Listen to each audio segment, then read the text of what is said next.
এবং আমাদের সেনাপতি সর্বভারতীয় সাধারণ সম্পাদক অভিষেক বন্দ্যোপাধ্যায়কেও সক্রিয়ভাবে এই লড়াইতে সামনে চাই। অভিষেক বন্দ্যোপাধ্যায় সক্রিয় নেই।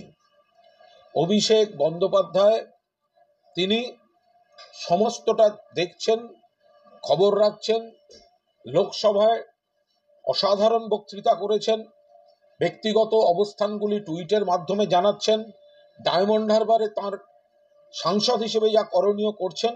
কিন্তু কোনো কারণে আমরা এই বৃহত্তর লড়াইটায় অভিষেক বন্দ্যোপাধ্যায়কে সক্রিয়ভাবে দেখতে পাচ্ছি না।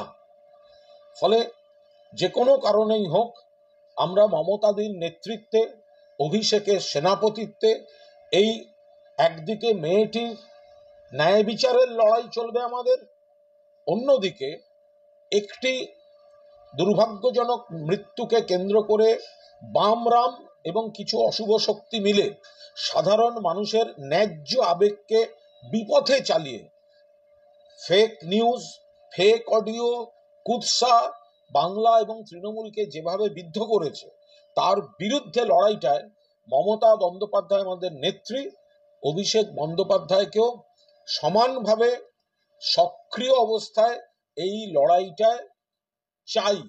এবং দিকে যারা দেখতে পেয়েছিলেন এই মৃতদেহটি তারা সঠিকভাবে সঠিক তথ্য বাইরে বেরোতে দেননি এবং মুখ্যমন্ত্রীর কাছে পৌঁছতে দেননি। মুখ্যমন্ত্রী নিরপেক্ষ এবং সঠিক ভূমিকা পালন করেছেন ওনার কাছে খবর আসার পর। কিন্তু সেই খবরটা যদি স্থানীয় কেউ বিলম্বিত করে বা বিকৃত করে তার দায় মুখ্যমন্ত্রীর হতে পারে না। আমি আবার বলছি, মুখ্যমন্ত্রী সেদিন কলকাতার বাইরে ছিলেন। মুখ্যমন্ত্রী কাছে খবর আসার পর তিনি যা যা করার করেছেন, কিন্তু ওই স্থানীয় স্তরে গাফিলতি ছিল, ভুল হয়েছে বলে খবর আসছে। দুই, যে ব্যক্তিকে ঘিরে, যে অধ্যক্ষকে ঘিরে বিতর্ক, সন্দীপ ঘোষ, তিনি দোষী না নির্দোষ আমরা জানি না। তিনি কোনো দোষ করেছেন এমন কোনো প্রমাণ আমাদের কাছে নেই এখনো পর্যন্ত, তদন্তকারীরা বলতে পারবেন। কিন্তু ছাত্রছাত্রীদের যে দীর্ঘ অভিযোগ ছিল তাতে তার ইস্তফা বা ওই আরজিকর থেকে অপসারণের পর তড়িঘড়ি ন্যাশনালে নিযুক্ত হওয়া, এটাই মানুষ ভুল বুঝেছেন। অথচ এটার সঙ্গে এই পাপটা অকারণ তৃণমূল কংগ্রেসের গায়ে লাগছে। তৃণমূল কংগ্রেস কোনো অবস্থায় এর সঙ্গে জড়িত হতে চায় না। যদি কেউ নির্দোষ হন নির্দোষ, যদি কেউ দোষ হন শাস্তি পান।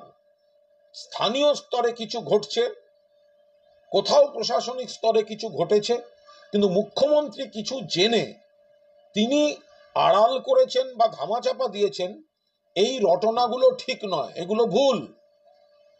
কিন্তু এই সন্দীপ ঘোষের সকালবেলা পদত্যাগ বা অপসারণ এবং বিকেল বেলায় তাকে ন্যাশনালের অধ্যক্ষ দেয়া, আমি সেদিনই বলেছিলাম এই তাড়াহুড়োটা না হলে ভালো হতো। আমি সেদিনই বলেছিলাম, আমি খুব স্পষ্টভাবে বলছি, এই পদক্ষেপটায় মানুষ আমাদের ভুল বুঝেছেন। মানুষের ধারণা হয়েছে যে তাদের আবেগের বিরুদ্ধে গিয়ে কিছু ধামাচাপা দেওয়ার চেষ্টা হচ্ছে। যে পাপটা তৃণমূল কংগ্রেসের ঘাড়ে আসে না, যে পাপটা মমতা বন্দ্যোপাধ্যায়ের ঘাড়ে আসে না, ওই